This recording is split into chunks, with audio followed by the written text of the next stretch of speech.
Per utilitzar el mòdul de comportament, és imprescindible que demaneu a Clickedu que us activem el cron. El cron és una eina interna del sistema que permetrà fer el recompte de tots els paràmetres d'assistència que registreu a l'hora de passar llista.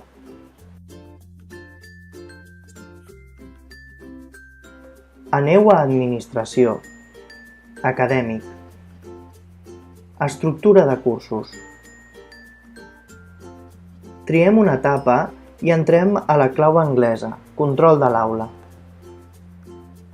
Des d'aquí podeu crear tots aquells paràmetres d'assistència que vulgueu registrar a l'hora de passar llista de la vostra sessió, i aquells que siguin del tipus sí o no, els podreu utilitzar pel mòdul de comportament. Per crear un nou paràmetre, ho haureu de fer des de la icona del signe més. Per exemple, expulsió de classe, sí o no, funcionament, per dia o per sessió, ordre, color, data de desactivació i si és visible als pares o no. Triaríem guardar.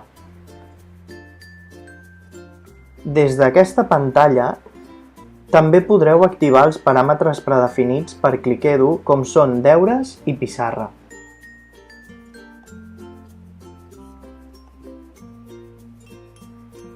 Aquí podeu veure els diferents paràmetres creats per passar llista, així com també els de deures i pissarra.